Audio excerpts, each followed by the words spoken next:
Allez, ciao, Marvelous.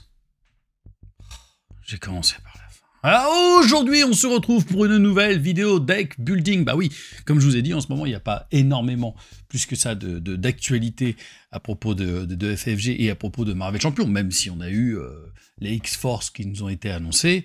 On va attendre, on va pas pouvoir faire tout de suite des analyses. Vous inquiétez pas, on a plein de vidéos à voir. Et avant tout, la condition générale d'utilisation de cette vidéo, simplement, vous vous abonnez à la chaîne du Troll Savant. Ça continue de grimper. Road to 5 followers, enfin 5 keys of followers.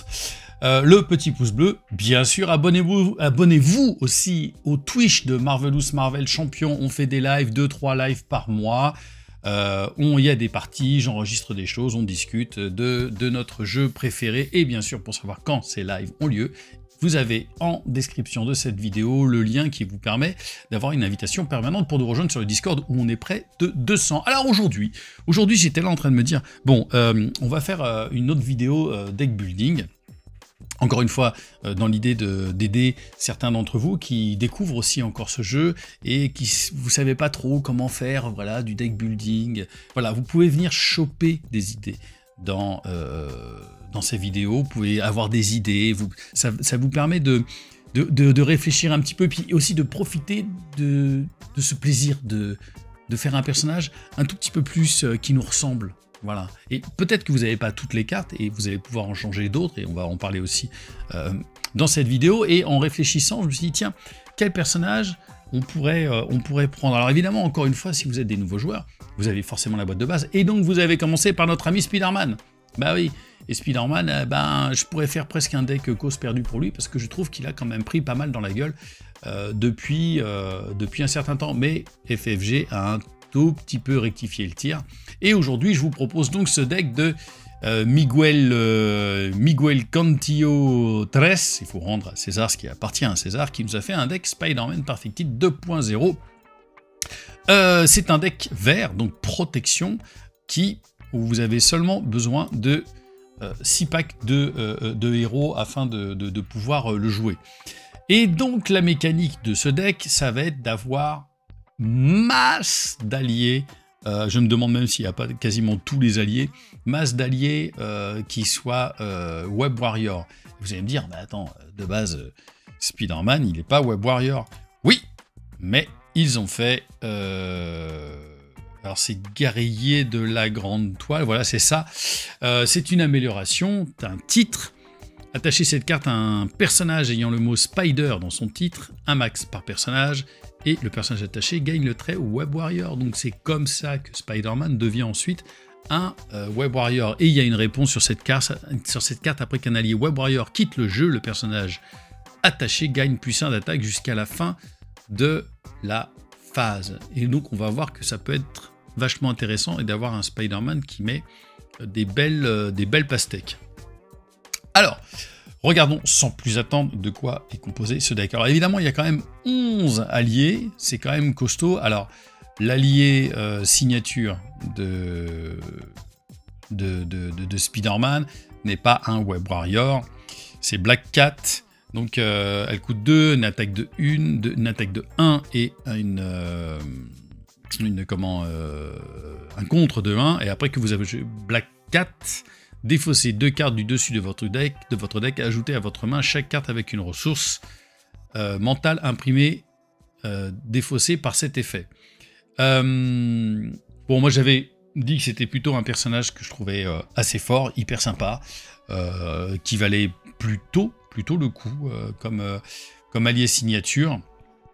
Voilà, ça fait des lustres que je n'ai pas joué Spider-Man. C'est pas un personnage dont la mécanique m'intéressait beaucoup. Mais vous allez voir qu'avec, en tout cas, ce deck, ça donne vraiment envie de le jouer.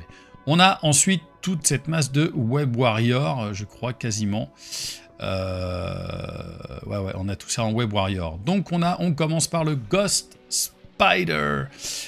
Pour 3, attaque de 2, contre de 1, 3 points de vie. Donc on peut seulement jouer cette carte si on a le trait, la carte Web Warrior. Donc c'est pour ça qu'en fait, on a 3 fois cette carte. Vous allez me dire, ouais, mais pourquoi tu l'as 3 fois? Parce que c'est seulement un max par personnage. Oui, mais si vous en mettez qu'une seule, et que cette carte, elle est au fond de votre deck, vous avez la rage de l'espace. Je vous le dis, vous avez la rage de l'espace. Donc si vous voulez en enlever, ok, enlevez-en une. Mais sinon, j'aurais plutôt tendance à vous conseiller de garder les 3, puisque ça va vous permettre d'augmenter donc par 3 le potentiel de pouvoir piocher, cette carte qui va être vraiment la mécanique de base. Parce que si vous n'avez pas ça, vous pouvez pas jouer tous ces Web Warriors. Donc il faut vraiment aller chercher ça, absolument cette carte qui va vous permettre de jouer ce deck. Et si vraiment vous n'êtes pas chatard du tout, que les 3 cartes sont au fond de votre deck, réfléchissez à ce que vous avez fait dans une vie antérieure. Moi je dis ça, je dis rien.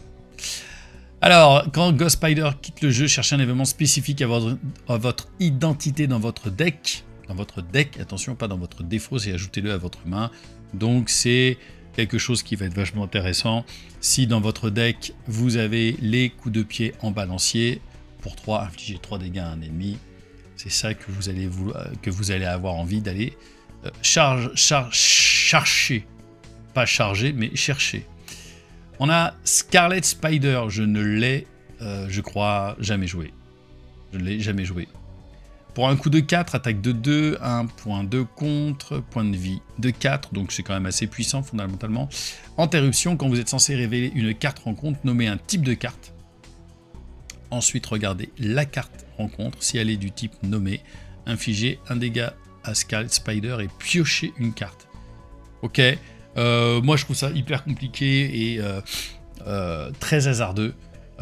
Voilà, c'est pas forcément le genre de personnage que j'aime, mais bon, voilà, on le met dans ce...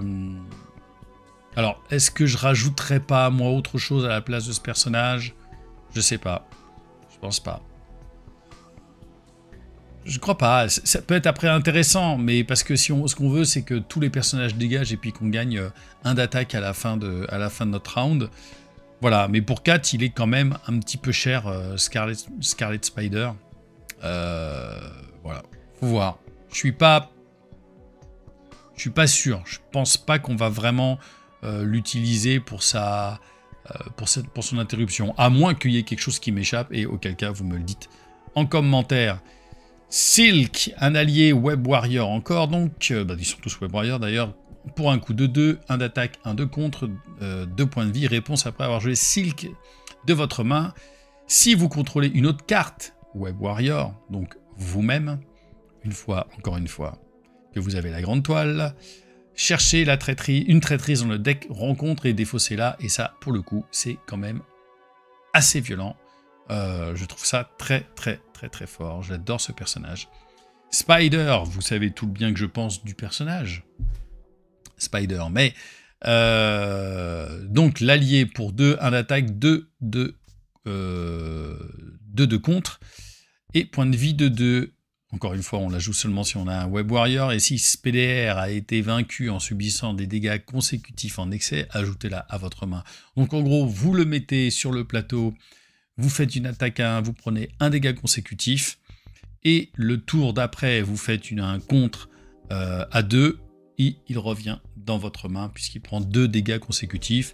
Ça peut être vachement intéressant, ça permet d'avoir un personnage qui vient en, je sais plus comment on dit, en récurrence comme ça, dans votre main. Le fameux Spider Cochon, coup de 3, 2 d'attaque, 2 contre, 3 points de vie de 3. Après que Spider a attaqué ou contré, défaussez la carte du dessus du deck rencontre. Pour chaque icône de boost ainsi défaussé, infligez un dégât à Spider Cochon. Pareil, moi je n'aime pas, mais dans la logique d'avoir que des Web Warriors sur le plateau, c'est toujours intéressant. Après, il va mettre des patates, quoi. Voilà, si effectivement vous tirez une carte sans boost, vous mettez 2 points gratos. C'est vachement intéressant. Et là, on a toute une série de Spider-Man. Alors, le Spider-Man Miles Morales, pour un coup de 4, attaque de 2, 1 contre d'1, 3 points de vie. Et après avoir joué Spider-Man de votre main, si vous contrôlez au moins 3 cartes Web Warrior, vous sonnez et désorientez un ennemi. C'est assez circonstanciel, mais effectivement, ça peut valoir le coup de la jouer plutôt en fin de... Enfin, pas en fin de build, mais vous n'allez pas tout de suite avoir vos 3 cartes Web Warrior. Miles Morales, on vient de le faire. On a Obi Brown, Hobie Brown.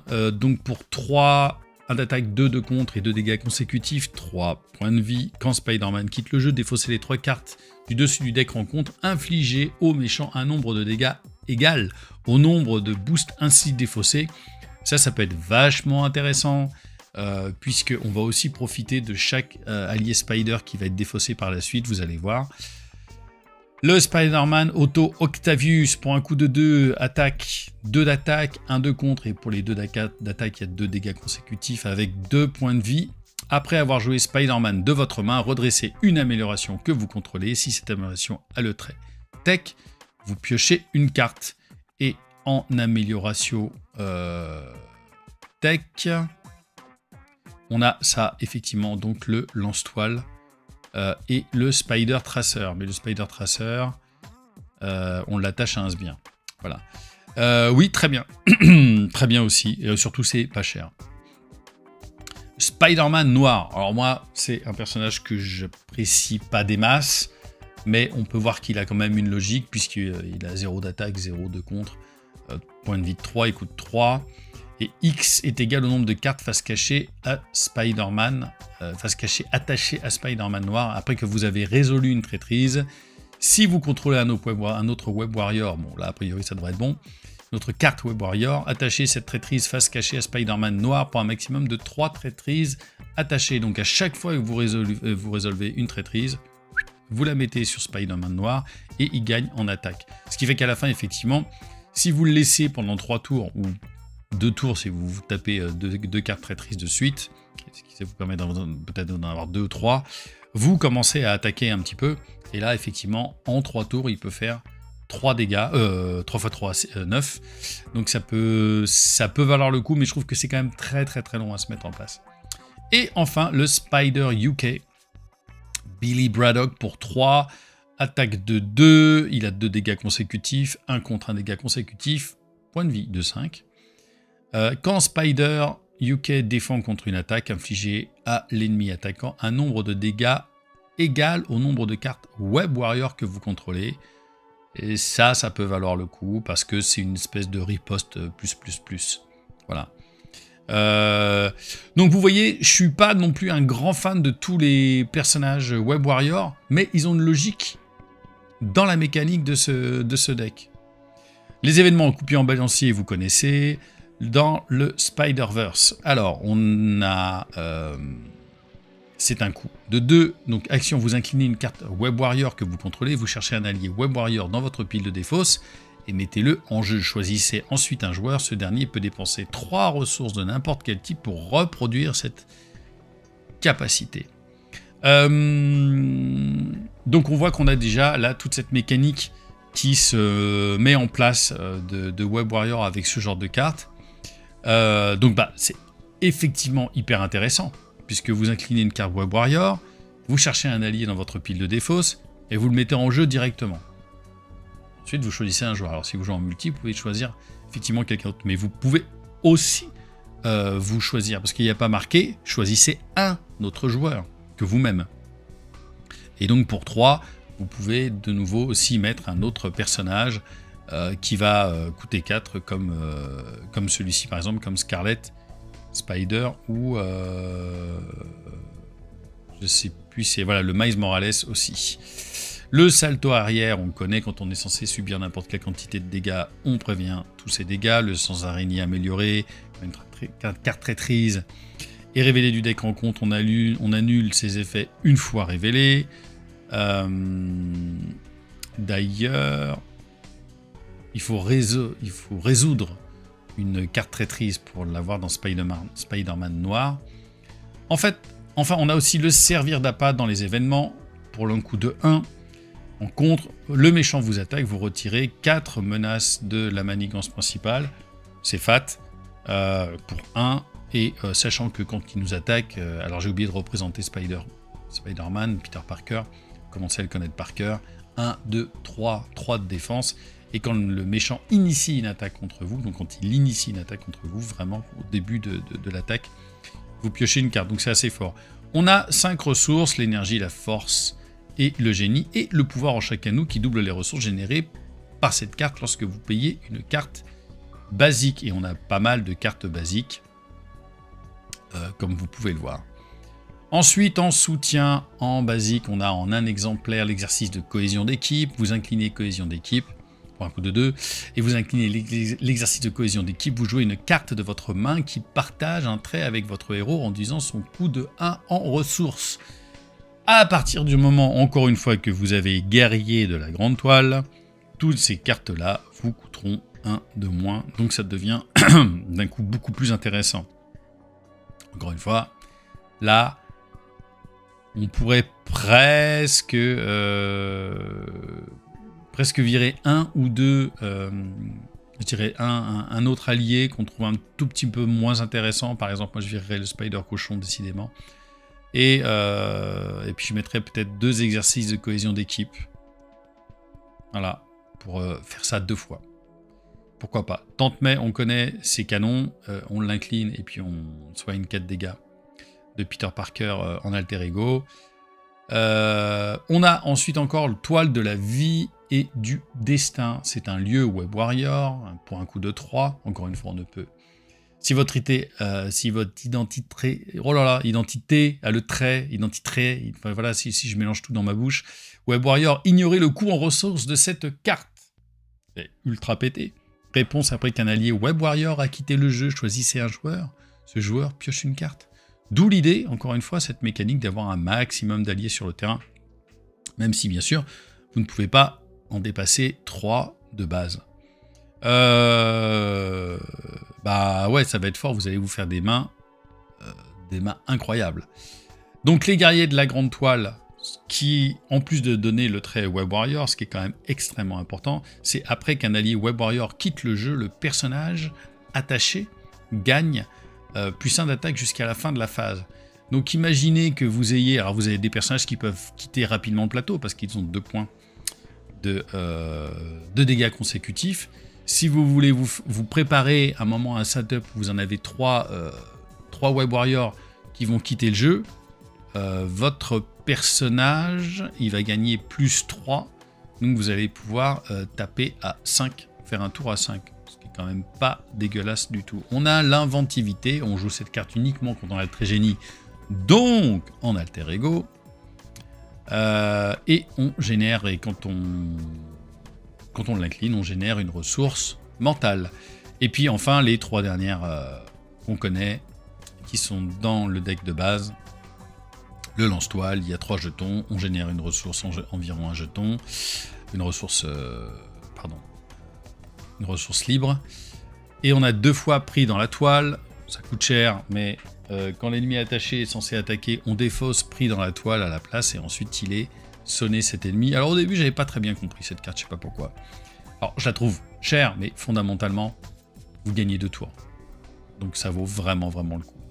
Et le Spider Tracer, on met ça sur un sbire. Quand le sbire attaché est vaincu, on retire 3 menaces d'une manigance. Alors, qu'est-ce qu'on pense d'un deck pareil? Moi, je trouve que c'est un très bon deck dans la logique des Web Warriors. Donc, vous allez amasser un maximum. Vous allez mettre un maximum d'alliés Web Warrior. Et surtout, encore une fois, cette carte des guerriers de la grande toile, c'est ce qui importe le plus à avoir sur le plateau, c'est la carte que vous devez absolument aller chercher, même si je sais qu'à chaque fois que quelqu'un vous dit « Allez chercher cette carte », je veux bien mec, sauf que bon, si j'ai un karma de bulot, il n'y a rien à faire, la carte elle est en dessous.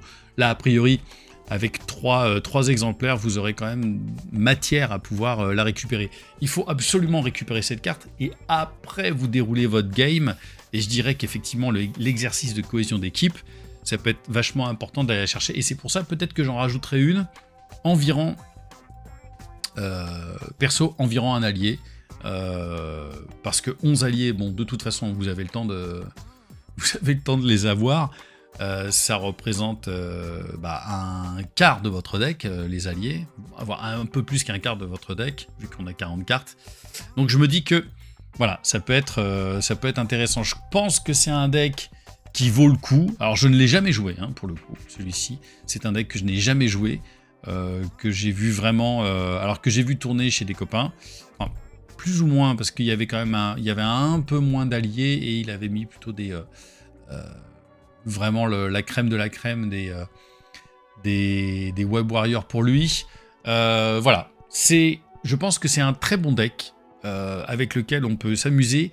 Je ne pense pas qu'il est hyper facile à jouer, parce que il y a quand même toute une mécanique par rapport à ces Spiders, à ces Web Warriors, qui est toujours un petit peu compliqué à prendre en compte. Mais voilà, dans l'absolu, je trouve que c'est un deck que vous devriez essayer, puisque voilà, c'est un deck un petit peu étonnant, avec tous ces alliés Web Warriors. Si jamais vous avez envie de vous faire les Sinister Six avec un Spider-Man de base, je trouve que c'est une façon de remettre un petit peu au goût du jour notre ami Spider-Man qui n'avait pas le trait Web Warrior de base. Et d'ailleurs, je ne sais pas si au moment quand cette vidéo sera sortie, l'autre vidéo sera sortie, c'est-à-dire en gros, je ne sais pas si au moment de la diffusion de cette vidéo, si ma vidéo sur les meilleurs personnages Web Warrior sera déjà sortie. Vous verrez, il y a plein de petites choses dedans. Voilà. Dites-moi, vous, en commentaire, si c'est le genre de deck qui vous intéresse. Est-ce que vous avez, vous, une mécanique un peu différente avec notre ami Spider-Man? Mettez-moi tout ça en commentaire. On se retrouve tout bientôt pour une nouvelle vidéo. Bah oui, encore, on continue d'en faire. On va pas s'arrêter dans si bon chemin. Et d'ici là, ciao, Marvelous.